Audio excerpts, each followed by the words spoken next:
All right, we're good. All righty. How you doing today, Joe? I'm doing fantastic. How are you doing? Man, I'm great. A great Kansas State victory last week over TCU. Resounding victory, Yeah. big victory, clicking on all cylinders. Defense played great. Offense was clicking. Both quarterbacks. What can you say? I could say that I like the two quarterback system when it works that well. Yeah, when it works that seamlessly, it seems like it's made in heaven. Right. Right. There's nothing to complain about with that. Two of the top six quarterbacks in the country on quarterback rating for the week. That's amazing. So that was huge.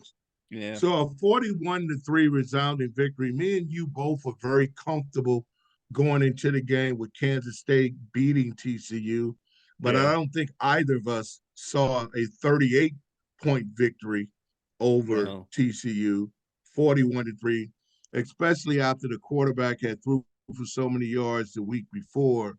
But I tell you, it's a little bit about Kansas State and it's a little bit about TCU.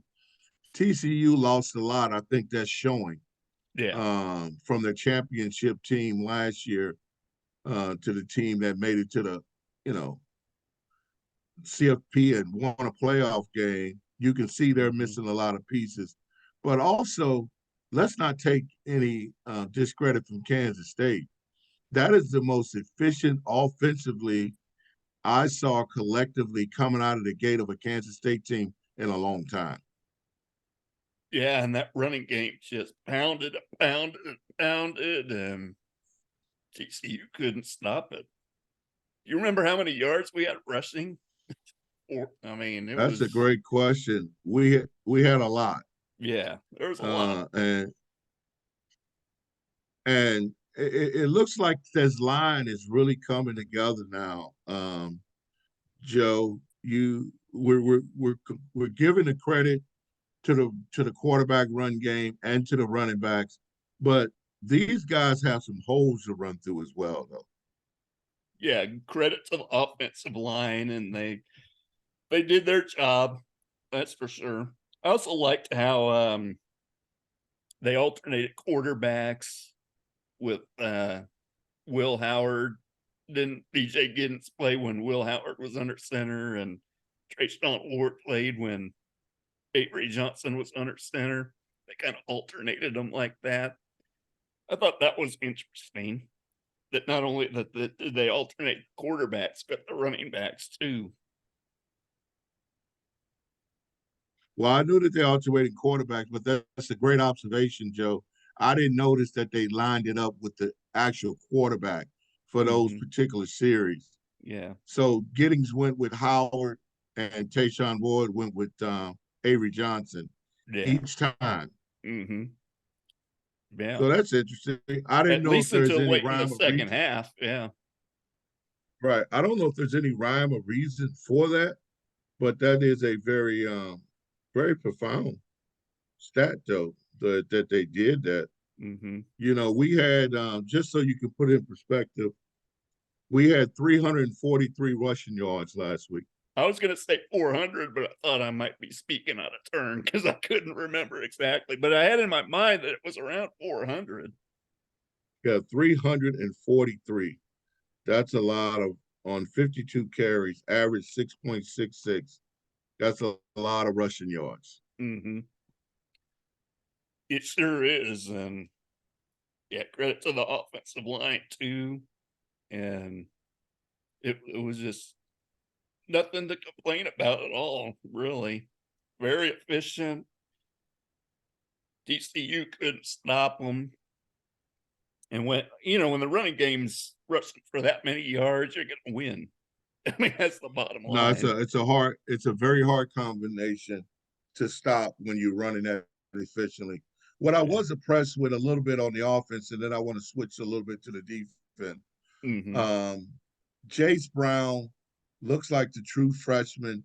Him and Avery Johnson had a nice couple connections on some deep balls. there was two phenomenal balls that Avery Johnson threw to Jace Brown on some deep balls, and then he caught the touchdown pass from Will Howard. But Jace Brown, a true freshman, has moved into the starting lineup this week on the depth chart. What are your thoughts on him? I like his speed. He looks like he has some moxie to him. What I mean by that, he looked like he belongs there, and he's a Right. true freshman. Mm-hmm. But you can see that he must have been really working hard over the summer months and these first 4 to 5 weeks because he looks very, very comfortable out there in the receiver set. Yeah, he looks, comfortable and confident, and he was a leading receiver on the team. He does look a little smallish. He Because looks he's a like a true true freshman. freshman. So he does, Yeah. he's got some work in that department, but I was happy with it. I was almost like, who's this kid and where was he before? So, but I mean, the he kid, was learning the offense and getting in the groove and that kind of thing. So it was nice to see him and Avery are kind of buddies and have been practicing together and seem to have that cohesiveness working together. yeah, I mean, the young man from Fort Walton Beach, Florida is only 5'11", about 175 pounds is what he listed as. So we know he's going to get bigger and stronger. But 6 catches, 124 yards, and a touchdown with a 20.7 average is pretty impressive for a true freshman, Joe. Yeah, it is. Yeah. So In hopefully he Big can 12 keep that comp, going, but it, yeah, you it is know, earned. It has earned him a starting position, uh, along with Jaden Jackson. Jaden Jackson has supplanted um, Keegan as well. So you're going to mhm. go with Jace Brown, Jaden Jackson, and Phillip Brooks, the starting receivers. I think that's going to give us a little bit more pop from the receiver standpoint. Jace Brown just got speed. He's Yeah. got speed. Mhm. He's going to be a deep threat. But like you say, once his body starts developing and he gets more physical, he's going to be a tough kid to stop. And it's amazing that was it 2 or 3 weeks ago we talked on the podcast about how our receivers had problems, how they weren't getting Yeah. open and weren't catching the balls, and now it's totally turned around. We even talked about, well, are there any other receivers that we're going to see? And Right. we have. Lo and behold, it came Yeah. to fruition. So, Hmm. and I think it's a combination of replacing the talent, but also the running game getting going at the time it's going. And I think everything coming together with the quarterback run game is opening up things as well.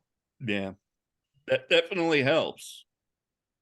But they simply are right now. Jace Brown and Jaden Jackson is playing better than RJ Garcia and Keegan Johnson. The good thing is, I think it's going to bring some competition, and it should make RJ Garcia and Keegan Johnson get better as well Hmm. to kind of help solidify our receiver room, Yeah, which we thought was a deficiency. Looks right. like might not be a bad room as we think. I know. Now it looks like almost strength. Yeah. So also defensively, before we kind of get to the big ball of the game, defensively, you know who's quietly having a fantastic season is Purnell, the Sam linebacker, Hmm. number 32. Purnell is the Topeka, Kansas native, had an interception, had a sack, and played a very, very efficient game, and has been playing very well all season. Yeah, he has. And I heard his name a lot on Saturday. So he was all over the place. Yeah, you can't knock the defense at all in this one either. Giving up only 3 points TCU still has some talent on that offense, and like you mentioned right at the beginning, that quarterback group for almost 450 or something like that the previous week. So they've got some good receivers. They got a quarterback that can sling it around, and giving up only 3 points to TCU. That's impressive. I mean, they held That's them on very some fourth downs when they needed to, and yeah, really kind of shut them down. So no. It looks like the secondary is starting to kind of, Jacob Parrish is back healthy. Will Lee did play, yeah, but Keenan Garber has kind of found himself at the cornerback position as well.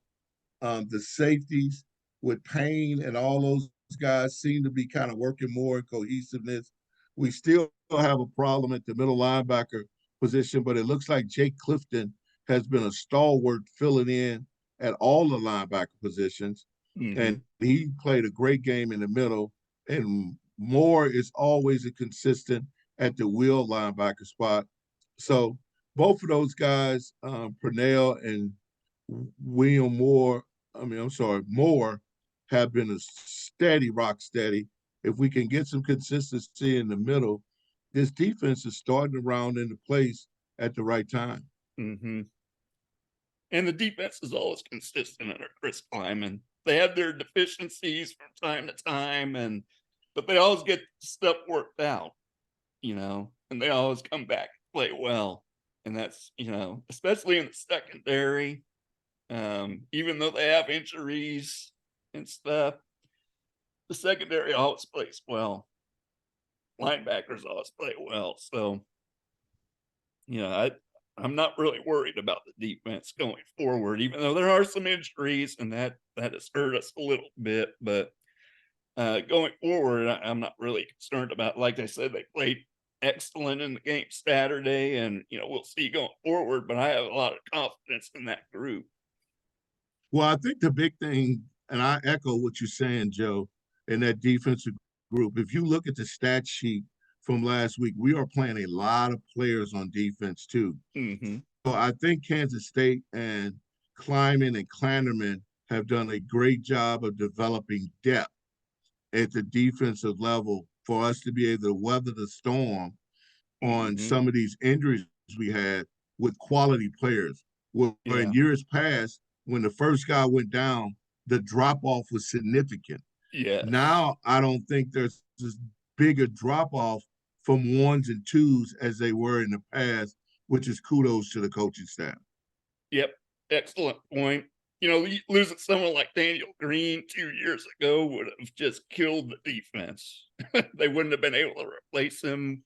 It would have been a huge drop off, and it would have been noticeable. And now, with the recruiting picking up, getting a lot better, uh, they're coaching these guys up, and yeah, there's not as much of a drop off from the starters to the second teamers as there used to be, and that's nice to see. No doubt.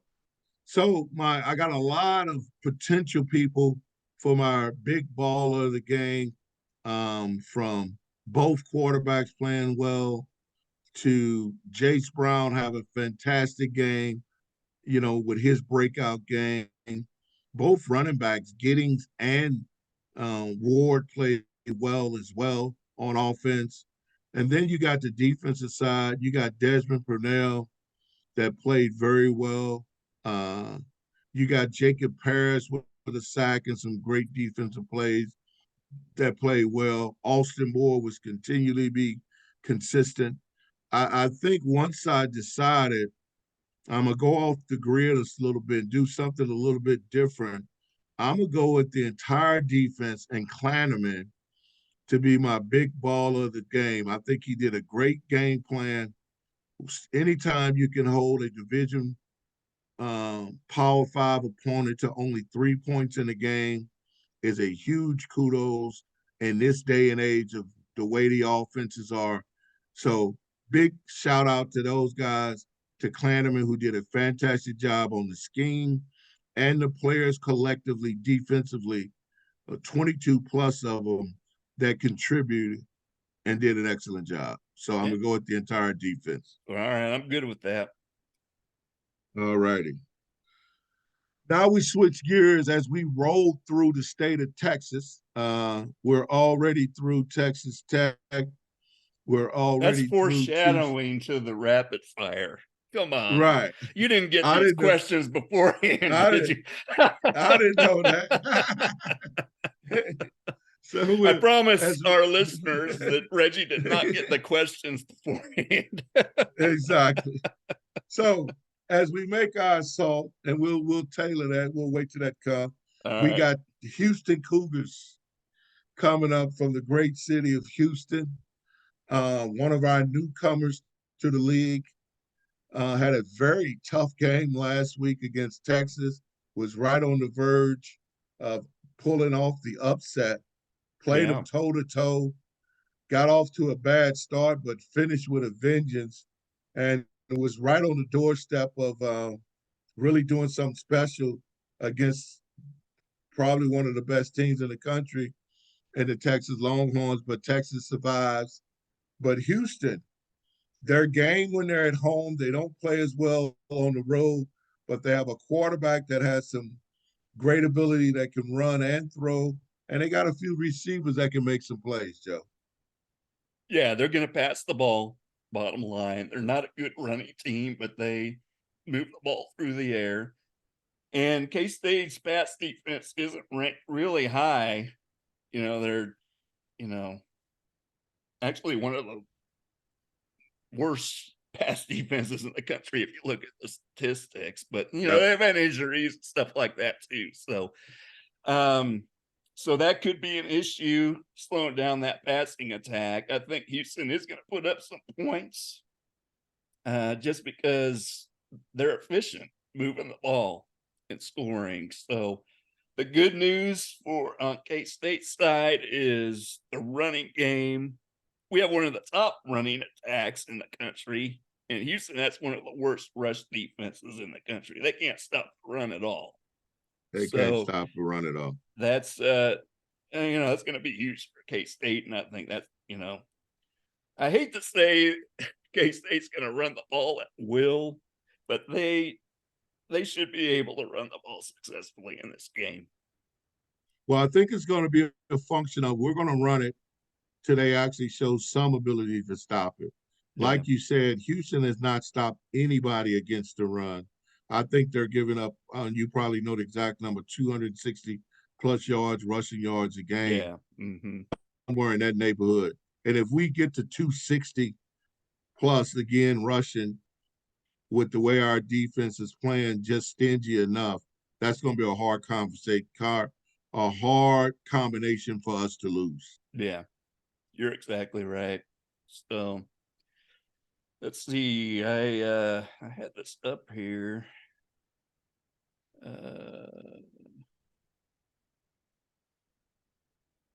Yeah, their total defense is 111th in the country, and they're 90th in rush defense. So Right. they give up 160 yards a game just in rushing yards. Yeah, 160. So, okay. Yeah. And, so it's gonna be a hard sledding for Houston to stop us. Particularly, I think we're gonna have some elements, maybe a little bit of rain, which is going to be conducive to style the way K-State would like to play, and which is going to make it a little tougher for Houston to just throw it all around the yard. mm-hmm. They're going to try to run the ball a little bit to establish some things. But I think if we just contain that, do what we need to do on defense, we should be in good shape. But we can't give Houston any false hope. They showed they'd get their game, and they got some playmakers. If you give them a little bit of light, they'll fight out there. Oh yeah, definitely. I mean, they showed that against Texas. And I was flipping back and forth between games the other day. When did Quinn Ewers get injured in that game? Do you know? I don't know when it was, but I think it was in the third quarter. Okay. I know he's definitely out this week, for sure.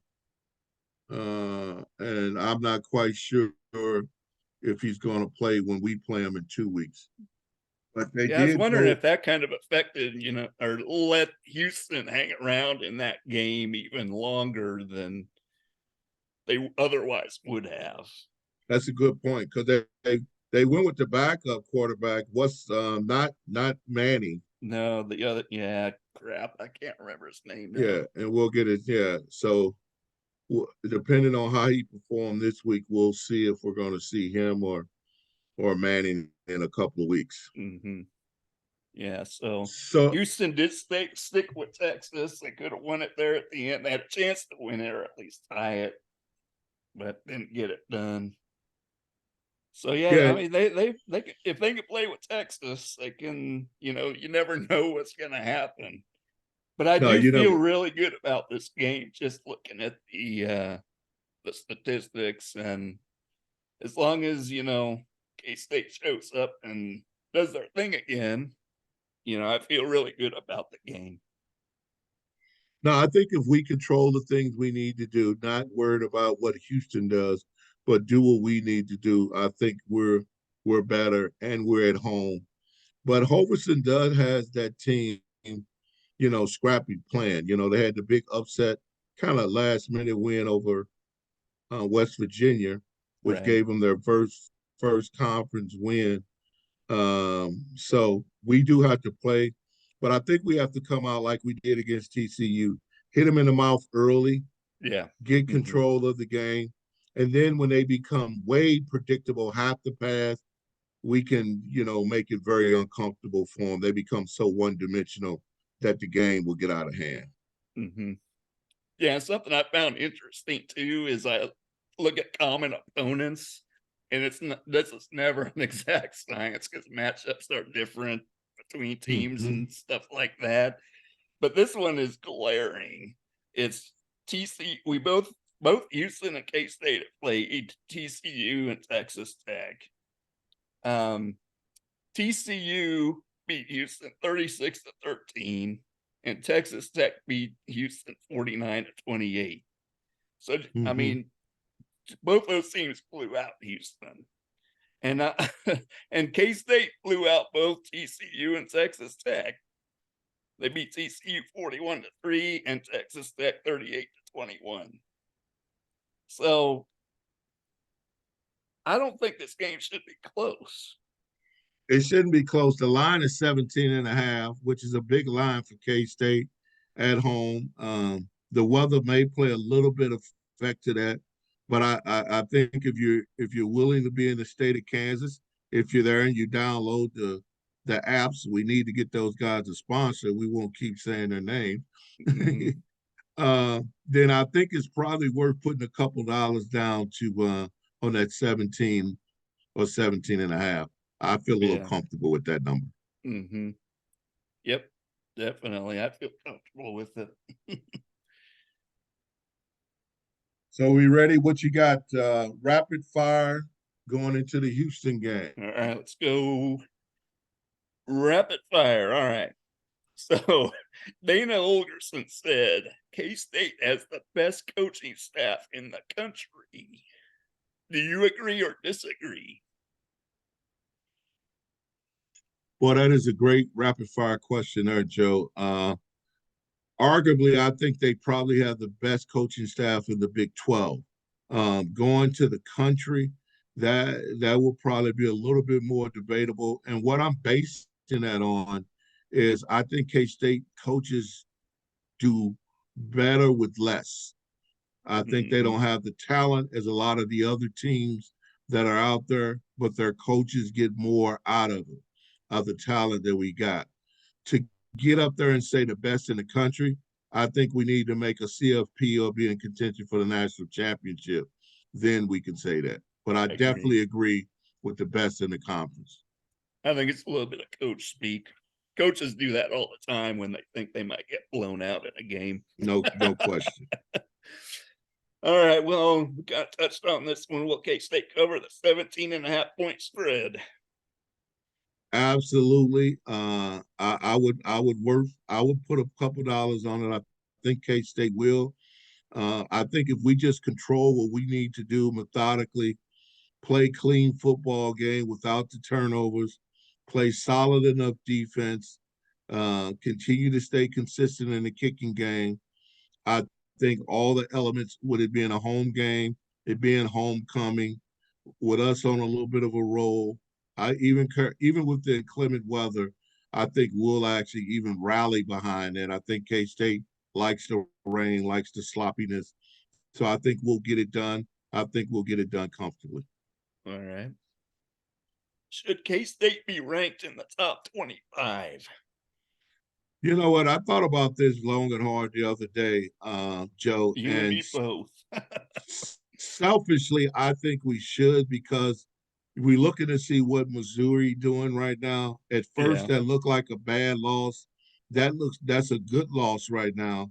Yep. Missouri is 7-1, with coming up, getting ready to play the number one team in the country a week from now, with the opportunity to be able to win their division in the SEC. So that loss on a last second field goal by a 300 plus count kicker doesn't seem too bad right now.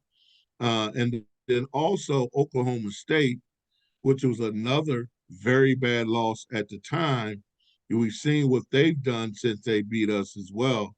Oklahoma State is in contention for a Big 12 championship run with what they have done. Their season has completely turned around. So, with that said, with those two losses and the quality wins that we're doing and the way we're winning the last couple of weeks, I think we deserve to be in the low 20s. All right. I agree with you there. So, will K-State be Texas State champions this season? They beat all the Texas teams on their schedule. Well, we're making the onslaught. I think we'll go 3-0. We'll get this job done against Houston, and then the monumental game going into Austin. I was not bullish about this 3 weeks ago, and I wasn't at the beginning of the season. I always thought this would be a loss for K State, but now with the question marks at quarterback for the University of Texas, with the way we're playing, with this kind of edge on our shoulder, this two quarterback system, and Kyle and Kleiman not beating Texas in his career yet, I think that's going to be a special, special game. We got to take care of business first against Houston, but I think once he flips the calendar and gets to Texas, there's going to be some added motivation for him personally, incentivized to beat Texas, and I think we can get it done. All right. All right, a basketball question. Yep. So, blue chip, top 20 ranked 5-star center, Patrick, and I'll butcher his last name, Ngongba, will be Yeah. visiting Manhattan this weekend. And my question for you is, do you think he'll commit to K-State? Because I hear it's between K-State and Duke right now. Yep. I think all the indication is it's between K-State and Duke. I think he picked Kansas State to be his last visit for a reason. Now, I don't always go that way. The last one gets the apple, so to speak. But I do think they have recruited this guy like a monster. Yeah, they have. I'm not saying what if Duke has done and some of the other thing. I think Duke gets the benefit of the factor because a lot of time they're Duke, and they kind of get the pedigree in the past. But I think Coach Tang has put his heart and soul into getting this guy and the whole staff across the board. I think we'll probably see him at the football game. He'll have the red carpet put into play for this weekend in Manhattan. So if anybody out there sees him, give him some good juju. But I Yeah. think K-State will get him. I don't think he'll commit right after the visit, but I think he has a day set up, and he's already narrowed it to K-State, Kentucky, and Duke. I think we'll get him. Yeah, I think he's set to announce next weekend. So. Right. And did I pronounce his last name right? Do you know? Yeah, that's right. Yeah, All that's right, right. cool. Well, I guess I got for the score, what did I have? 45-24 this weekend. 45-24. It's a good number. K-State. I think K-State continue to roll in the 20s. I mean, in the 40s. They're averaging not quite 40 points a game, but 36 and some change. And so I think they'll win. I'm going 42-17. Kansas State, I think we'll get it done. I think Houston will make a little bit of noise, but I just think collectively our running game and the line is going to be too much. We're going to ball control. We're going to minimize the number of possessions that Houston actually has the ball. And then I think that's going to get us to victory and get it comfortably. All right. Well, we're close on that, so I think they'll get it done. You wrapped it up perfectly. I don't think Houston could stop the running game. I think Avery Johnson might go for 200 yards. Yeah, the one thing that did surprise me last week, I had in one of my little parlays is Avery Johnson didn't score a touchdown last week. No, yeah. Yeah, that was He weird. did not. I had the DJ Giddens parlay on DraftKings. He had to get 70 yards. Which he did, right? And anytime it was late in the third quarter, I think, when he finally got it. I was sweating it a little bit, and anytime touchdown, K-State had to score 33 and cover the spread. I think that was all of them. So you got them all. I got that one, yeah. Yeah, that's good. Anytime you can hit a parlay, I don't care if you got $5 on them, they're always good. Yeah. Because they pay pretty good. Yeah, it did. Yeah. Yeah, that's good stuff. It's 5-1, so. Well, the Wildcats should be in good shape. Hopefully the weather's not too inclement. And then let's go ahead and get this one in a bowl so we could get ready for the game of the year down in Austin. But we got to take care of business first against Houston before it can become the game of the year. Exactly. Let's not look ahead yet. Yeah, we can't look ahead yet. Let's so I'm kind of glad podcast next week talking about the Texas game. You're right about that. I think we may. I'm working on I'm not going to let the cat out the bag yet, but I think I got a good Texas alumni to jump in on the podcast for us, and he's pretty well renowned. All right. So we'll tease the audience with that. All right. So looking forward to that. All righty. Well, Joe, look forward to seeing you this Saturday. Yep. Be careful, dress warm, and go Wildcats. Go Wildcats. Thanks, Reggie. Thank you. Take care. Talk to you. Bye.